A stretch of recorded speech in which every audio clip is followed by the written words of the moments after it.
Ela é acionista de 4 empresas diferentes e comanda 2 delas. Essas 2 sediadas em Jundiaí, no interior de São Paulo. Juntas, elas vendem mais de 7 mil itens em 37 mil pontos no Brasil e exportam para muitos países. Converso agora com Ana Oliva Bolonha, CEO da Astra e CEO da Japy. Ana, muito obrigada pela sua presença, obrigada pelo seu tempo. Eu queria começar com sua história. Você é acionista de 4 empresas, comanda 2 delas. Me conta. Sônia, primeiro, muito obrigada pela oportunidade de estar aqui com vocês. É uma honra muito grande estar aqui no Show Business, uma honra muito grande estar aqui com você. Ah, obrigada. Sou fã. E, bom, vamos lá. Eu tenho uma história de vida, né? Resumidamente, quando eu era novinha, meu avô me deu uma loja de presentes, nada a ver com o negócio, para eu aprender que as coisas não eram fáceis da vida. Então, nessa loja, eu aprendi a contar estoque, aprendi a comprar mercadoria, vender. Eu vi que as coisas realmente não eram fáceis na vida, vi o quanto era difícil ganhar dinheiro e entendi uma contabilidade pequenininha que ele pensava que para depois eu entenderia uma contabilidade maior. Eu fui... Quantos anos você tinha? Tinha 16 para 17. Estava no colégio ainda, não tinha nem entrado na faculdade. Eu resolvi que eu queria fazer administração de empresas. Entrei na faculdade e eu sempre fui super alucinada por mercado financeiro. E surgiu a oportunidade de eu estagiar numa corretora em São Paulo, de valores, da BMF. Na época era pregão, aquela coisa alucinante, adorava aquela loucura e tal. Você entrava no pregão? Eu cheguei a conhecer o pregão, mas eu ficava na mesa de operações. Ela era um mar de homens, Era um mar de homens. Eu acho que se tivesse uma mulher, era muito. E mesmo na mesa, naquela época, não tinha praticamente mulheres. Aí, da corretora, eu fui trabalhar num banco. Eu lembro, nessa época, eu era a única mulher na mesa. Hoje em dia tem muita mulher no mercado financeiro, mas na época não tinha. E em determinado momento, eu já estava na faculdade, em determinado momento, eu lembro que quando eu fui para o mercado, meu avô odiou, porque ele falava que ele se projetava em mim, que ele se inspirava em mim, meio que uma coisa de uma responsabilidade de eu dar continuidade, mas nunca falou assim super diretamente, mas eu lembro que ele me apertou para eu voltar. Eu fiquei um pouco a contragosto, porque eu realmente gostava do game, daquela loucura de mercado, adorava. E acabei que eu voltei por um pouco de pressão dele e comecei a me envolver com as empresas. Neste momento, eu fiquei mais focada na área financeira, dado que eu vinha da área financeira. Eu resolvi que eu ia tocar os investimentos. E aí ele falou assim, tá bom, netinha. Ele nunca passou a mão na minha cabeça. Eu vou te dar de investimento que me rende 120 CDI. Naquela época, era 120 CDI. Então, você vai ter que bater os 120 CDI. Obviamente, eu fazendo... 120 CDI? Era um negócio que rendia 120. Se ele tivesse tirado uma aplicação, eu tinha que montar uma estrutura que fosse bater os 120 CDI. Obviamente, eu fazendo outras coisas, me envolvendo numa... A gente tem também uma CFI, né? Crédito, Financiamento e Investimento. Eu acabei indo para a CFI, rodei essa financeira muito, fui trainee, fui presidente dessa instituição financeira, até pouco tempo atrás que eu fiz minha sucessão para uma mulher, até, para Vivi. Mas por muito tempo eu fui presidente, respondia para Banco Central, etc e tal. E, obviamente, eu não bati os 120 trabalhando com outras coisas. Nessa época ainda não era... Não, óbvio que não, né? Aí eu montei um fundo de investimento, contratei pessoas competentes para tocarem isso e terceirizei o trabalho que eu não ia conseguir fazer se eu não estivesse focada 100% naquilo. E, em função disso, nessa época, eu também trabalhava na construtora, a gente tem uma construtora também, então a gente tem as 3 áreas, né? A gente tinha uma instituição financeira, tinha a parte de real estate, de imobiliária, e tinha a parte das indústrias. Na Japy, eu já participava das reuniões de desenvolvimento de produto. Japy Indústria. Japy Indústria, uma das empresas. Na Astra, eu não participava ativamente das reuniões, porque a empresa já era profissionalizada, ele era um homem muito à frente do seu tempo, eu estou falando disso há mais de 20 anos atrás. Nessa época, a Astra já era profissionalizada, ele já era presidente do conselho, e a gente tem um acordo de acionistas que herdeiros não penduram na empresa. Então, ele era um homem muito visionário, muito à frente do seu tempo. Mas eu já acompanhava. Então, eu vim de mercado, vim de uma loja, fui para o mercado financeiro, rodei, fui presidente de instituição financeira, acompanhava a parte industrial, trabalhei na incorporadora e... Com certeza, mas você sempre gostou disso, né? Sempre. Isso tem que ser uma paixão. Sempre. E isso é uma característica minha. Eu gosto de ser multifacetada, eu gosto de estar em diversas áreas, Mas eu passei por todas as áreas para estar onde eu estou hoje. Durante, né, quando meu avô adoeceu, eu já estava envolvida com as empresas, já estava nas indústrias também, mas eu não era do corpo diretor ou não participava das reuniões. E eu lembro de repente, me ver com meu avô internado no hospital, eu falava, gente, como é que eu vou apitar alguma coisa aqui se eu não entendo de tudo? Eu lembro de eu encher minha agenda de manhã até de noite, entrando em todas as reuniões da Astra, porque é uma empresa grande já, né? A gente tem grupo entre Astra e Japy, quase 3.000 funcionários, a gente tem cerca de 3.000 funcionários. Faturam quanto, mais ou menos? A parte industrial, Astra e Japy, hoje em dia, a gente fatura cerca de 1 bi. As duas empresas juntas. Fecha aspas, continua. E aí, eu lembro de me colocar entrar em reunião de comércio exterior, reunião de desenvolvimento de produto, reunião de caixa, todas as reuniões de vendas, todas as reuniões que eu falei, gente, como é que eu vou dar palpite ou dar opinião que uma coisa meu avô ensinou? Se você não estiver presente na reunião anterior, você fica quieta na reunião, você não tem o direito de falar. Número 2, não dê pitaco onde você não sabe o que você está falando. Então, eu tinha que aprender muito a parte operacional. Então, eu fui para a parte operacional. Como é que eu vou falar de estratégia sem ter a parte operacional? A parte de baixo. E aprendi demais. Eu falo que eu aprendo todo dia. Eu sou uma eterna aprendiz. Eu estou o tempo inteiro aprendendo com o meu time, com todo mundo, parte de cima, parte de todas as pessoas. Eu aprendo muito, adoro aprender. Agora, Ana, você ainda não explicou para o telespectador o que faz a Japy e a Astra? Bom, vamos lá. A gente está voltado mais para a parte de material de construção, mas a gente é muito voltado para acabamento do lar. Então, a gente tem desde a linha como você falou, Sônia, são mais de 7.000 itens na linha. Então, a gente tem desde acessórios para banheiro, assento sanitário, caixa de descarga. A Astra é super famosa pelos assentos sanitários. Mas a gente tem banheiras, a gente tem linha hidráulica, a gente tem a parte de vendas técnicas de construtora. Então, a gente tem uma linha muito grande. A Japy, hoje em dia, é muito forte em jardinagem. A gente veio lá de trás, eu falo que a Japy é a empresa mais criativa da face da Terra. A gente se reinventou tantas vezes. Ela começou como importadora. Que tipo de produto? Então, era na época do dólar 1 para 1. É isso que eu vou te falar, da gente se reinventar o tempo inteiro. Dólar 1 para 1, a gente começou trazendo ferramentas, cadeados. E, de repente, a gente começou a dominar... Para jardim, não?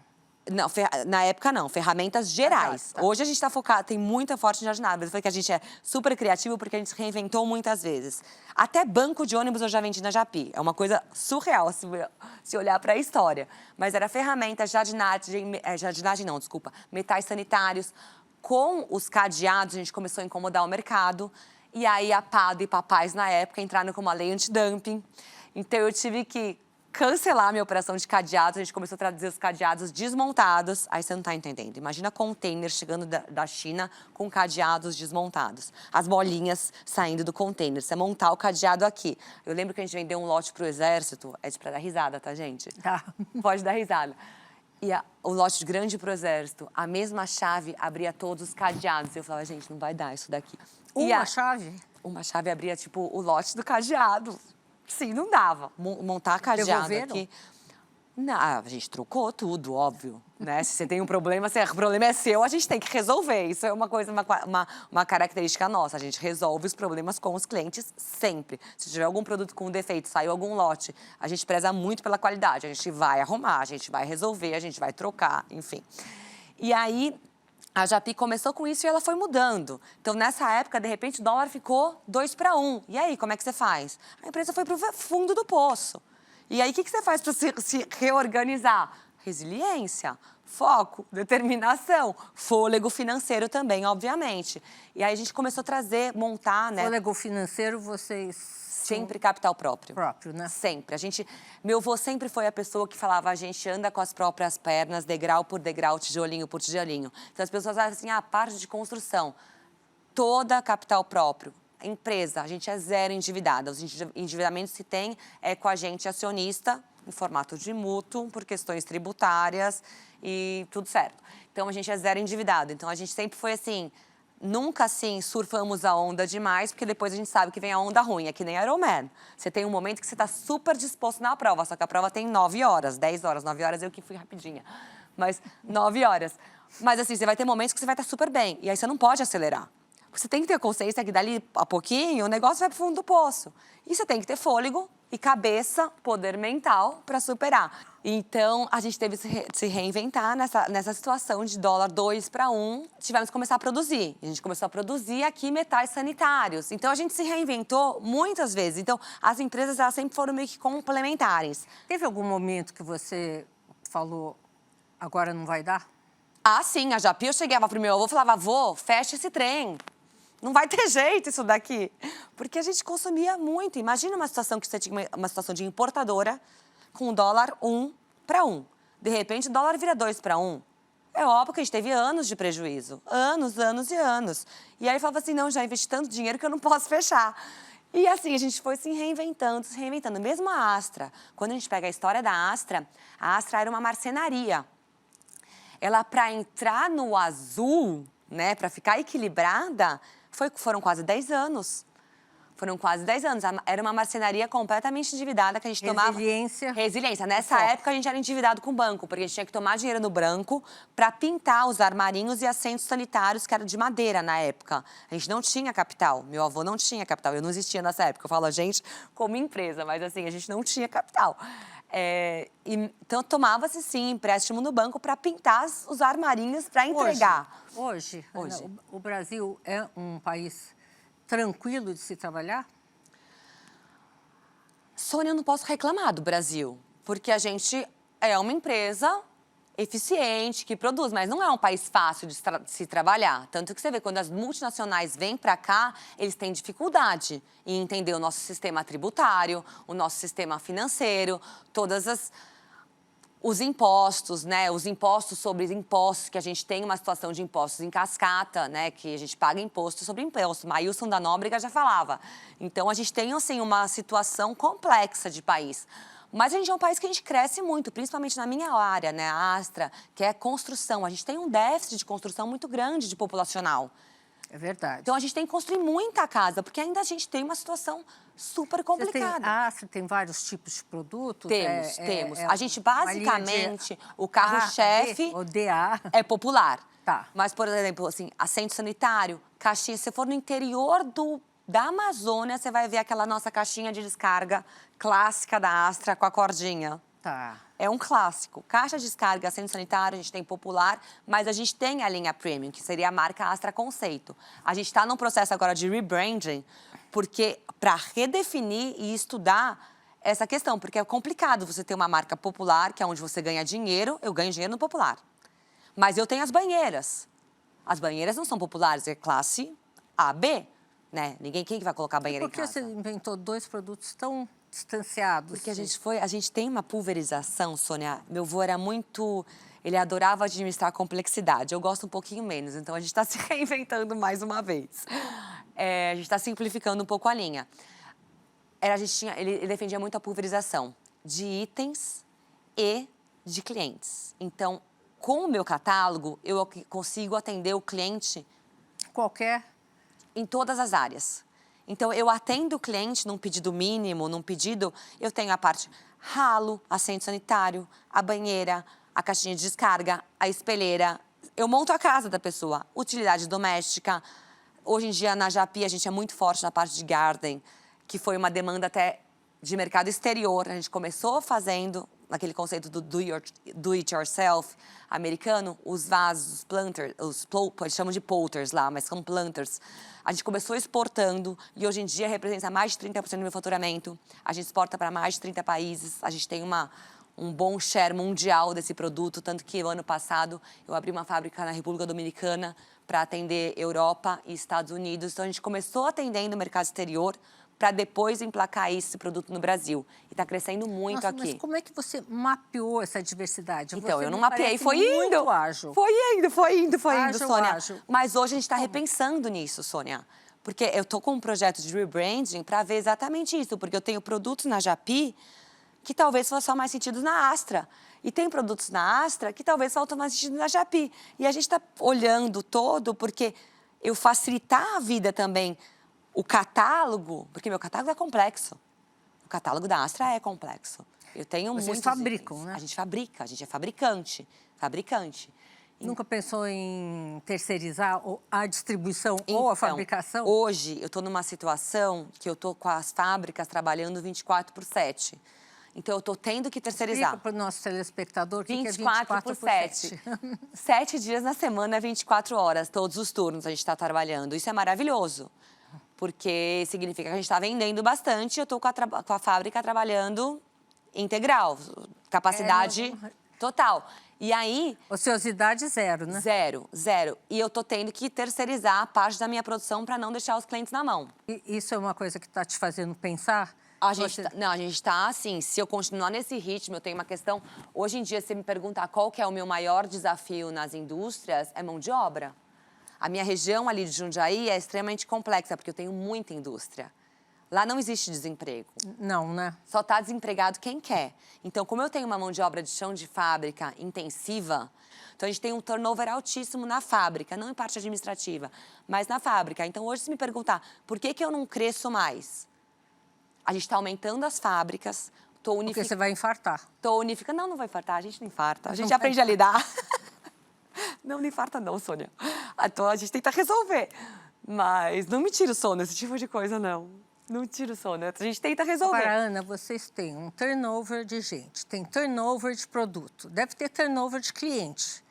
Como é que administrar tudo isso? Os meus clientes são muito... A gente tem os clientes muito fidelizados, Sônia. Tem? Então, ali não existe turnover? Não, o turnover que eu te falo é no chão de fábrica que mudou nos últimos 2, 3 anos. Mas não é só para mim. Mas os produtos geral. também, você foi mudando durante os anos. A gente é muito inovador, né? O DNA da Astra é de inovação. Como eu te falei, o primeiro contato que a gente teve com o plástico, né, foi na época que a gente mudou as dobradiças de assento sanitário, que eram de latão. Os assentos eram de madeira, dobradiça de latão, na década de 60. Então, a gente começou a fazer as dobradiças de nylon. Nylon, vocês lembram do nylon? Todo mundo falava de nylon. Então, a década de 60. Na década de 70 que a Astra deu o boom. Que a Astra foram 10 anos trabalhando apertadinho, com custo, qualidade e inovação. Custo, qualidade e inovação. Esse é o nosso DNA. E você está atento às mudanças de mercado. E meu avô, brilhante, inspirado numa boia de criança, lançou o assento soprado, aquele assento oco por dentro. Não existia sopradora, ele foi atrás, desenvolveu. Naquela época era tudo difícil, ninguém tinha carro, pegou o trem em Jundiaí, veio para São Paulo, desenvolveu um molde e a gente começou a fazer o assento soprado. A gente patenteou isso na década de 70 e nos rendeu royalties por muito tempo. Porque a gente continua pagando patente. Então, todas as outras empresas concorrentes pagavam royalties para a gente durante esse período de patente. Depois de 10 anos, na década de 80, meu avô, mais uma vez inspirado num assento de bicicleta, num banco de bicicleta, lançou o assento almofadado. O assento almofadado hoje é um clássico, é um queridinho, aquele assento fofinho. Patenteou e nos rendeu também royalties por muitos e muitos anos. Interessante. O que teu avô... você acha que dizia hoje sobre como usar a inteligência artificial? Gente, eu acho que a gente tem que usar a inteligência artificial a nosso favor. Muita coisa vai facilitar demais a mão de obra do homem. Porém, eu não acho que isso vai tirar mão de obra ou vai tirar o trabalho das pessoas. Já está treinando teus funcionários para adaptar a eles? Precisa. Sônia, é condição sine qua non. O mercado usa isso. Você tem que usar isso a seu favor. As tecnologias todas a seu favor. É complexo? É complexo. Como é que você coloca um ERP, você unifica tudo e coloca a inteligência artificial para trabalhar para você? Mas hoje em dia a gente já trabalha com isso e tem que estar atento. Porque, gente, ChatGPT, você resolve a vida no ChatGPT. Então, assim, as coisas que são corriqueiras, que não são pensantes... Mas a criatividade não entra... Não é, claro que não. E mesmo, por exemplo, assim, outro dia eu dei uma entrevista, era teoricamente para um livro. Quando veio o manuscrito da minha entrevista, eu não vou nem falar de onde era, nem do livro que era, porque eu não acho legal. Mas eu falei, gente, eles jogaram a minha entrevista no ChatGPT.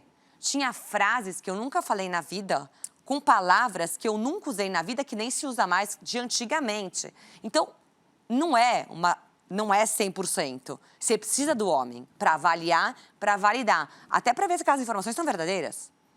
Como é que você está introduzindo a inteligência artificial dentro da sua estrutura? A gente utiliza muito a parte de BI, né? Quando você análise de dados de BI. O que é BI? BI é de Business Intelligence, Tá. análise de dados. Então, para análise de dados, é muito válido. Como eu te falei, é um processo que não é fácil, não é rápido. Então, assim, a parte de BI, a parte de robótica. Hoje, como eu tenho uma deficiência, hoje a grande dificuldade é mão de obra. Então, o que der para eu automatizar e ter inteligência artificial na fábrica é a minha solução. Então, eu tenho que buscar tecnologias que funcionem com isso, porque eu não tenho mão de obra. Jundiaí não É vem pleno gente de emprego. outras cidades? É pleno emprego. A Japi, 80% da minha mão de obra é de Francisco Morato. O pessoal vai de trem. E a Astra, eu tenho um turnover altíssimo. E assim, eu tenho fretado, tenho 1 milhão de benefícios. Mas as pessoas, assim... As pessoas querem morar em São Paulo. Não. Então, aqui existe desemprego. Não, a pessoal de Jundiaí, assim, é muita indústria lá. E muita indústria da minha área, né? As grandes empresas têm muita indústria lá. Indústria, logística. Então, por um pouquinho a mais, eles trocam. Você está sediada em Jundiaí, te ajudou em que sentido? A gente está numa região muito rica, né, Sônia? Muito perto de São Paulo. Muito perto de São Paulo. A parte de logística, tem muito galpão de logística lá, facilidade de escoamento. A gente abriu uma unidade em Cabo de Santo Agostinho por questões tributárias, né, de incentivos fiscais e também para atender mais rápido Nordeste, Norte e Nordeste, porque hoje eu tenho uma concorrência grande de prazo de entrega. O meu prazo médio de faturamento Você faz a distribuição? Faz. Você contrata, terceirizada? Não, a logística é nossa. A logística é nossa. Mas eu vendo para atacado também. Tá. E vendo para o cliente final. Mas eu tenho uma estrutura de representante de vendas muito forte. Eu tenho quase 500 Você é um termômetro da indústria Eu sou brasileira. o termômetro da economia. Eu sou o termômetro da economia. Se a economia começa a afundar, eu sinto. Se a economia vai bem, eu sinto. Porque a construção é o termômetro. O mercado de construção é o termômetro. Ela é a última a entrar em recessão e a primeira a sair. Exato. Hoje, como está a situação? Eu falei, a situação... A gente está com... Nos últimos anos, a gente vem crescendo, em média, 10% ao ano. A gente segue com esse crescimento. E eu sou, como eu te falei, Sônia, eu sou otimista. Eu acredito num crescimento maior. Se a gente continuar nesse ritmo que a gente está, trabalhando 24/7, eu conseguir unificar as unidades, que a gente está construindo um prédio para unificar todas as unidades, vai me facilitar muita coisa. Vou liberar alguns outros prédios. Se eu conseguisse aumentar o meu poder, a minha eficiência, a minha capacidade de produção, é para assim, eu vou falar um negócio assim que é complicado, mas teoricamente é para eu dobrar nos próximos 3 anos de tamanho. Se continuar nesse ritmo, a gente está num ritmo extremamente acelerado. Agora, a construção, ela, enfim, está dando um bom. É moradia, são empresas, são, sei lá... Eu acho que assim, a gente Build to fit. veio de um boom, Sônia, da pós-pandemia. Durante a pandemia, as pessoas começaram a ficar mais em casa. A gente entrou num período, obviamente, na época, eu saí tomando linha de crédito para todas as empresas, porque eu fazia conta, todo mundo parado. Falei, a Astra eu aguento, tem caixa, etc e tal. Aguentava até outubro, isso aí em março, abril, que fechou tudo, né? Parou tudo. A Japi quebrava em junho. A FA ia ter que segurar a obra, administrar a carteira, aumentar a inadimplência. Ok. Finamax, sentamos no caixa, paramos de emprestar. Colocou a taxa lá em cima, porque ia vir inadimplência alta. E aí eu saí aprovando linha de crédito, eu nunca tinha feito isso na minha vida. Se eu precisasse usar, tomaria a linha de crédito dos bancos. E aí eu vi o quanto é difícil. Eu falei, gente, eu que sou zero endividada, você imagina quem precisa do crédito numa situação de emergência. É muito difícil, Sônia. Não é fácil, Brasil. Como vocês fizeram com os funcionários? Primeiro a gente colocou em banco de horas, depois em férias. E isso, eu não mandei ninguém embora. E isso foi um tremendo diferencial. A gente é uma empresa muito voltada, meu avô sempre teve uma preocupação muito grande As pessoas com as reconhecem essa atitude de vocês? Conhece. Na região, a gente é super valorizado. Meu avô sempre teve uma preocupação muito grande com as pessoas. Muito. Com a região. Eu brinco que ele é ESG muito antes da sigla existir. Ele tinha uma preocupação com o entorno, com a sociedade, com a cidade, com as pessoas. É uma coisa que eu ganhei, assim, herdei dele. Ele nos ensinou. E a questão da empatia. Engraçado ele ter escolhido uma mulher, né? Falar, postar. Mas eu sempre tive uma educação muito empoderada, Sônia. Eu nunca me senti menos por ser mulher. Nunca. Mas, enfim, tudo bem. Na pandemia, a gente não mandou ninguém embora. E aí a gente voltou como essencial. Aí eu tinha estoque de matéria-prima, porque a gente sempre teve caixa, zero endividado. Tinha estoque de matéria-prima de compra feita estratégica, falando de mercadoria PP barato, né, Braskem, enfim. A gente tinha a mão de obra. A gente bombou na pandemia, porque as pessoas estavam dentro de casa. Começaram a reformar, começaram a trocar o assento, que as pessoas não vão lá. Assento não é uma coisa que se troca toda hora. Os produtos são duráveis, né? Não é assim, Mas quando você fica em casa há muito tempo, você percebe. você começa a perceber. Então, as pessoas voltaram esse olhar. Então, veio um boom pós-pandêmico e esse ano, a gente voltou a faturar como a pandemia... Vocês estão crescendo em que ritmo?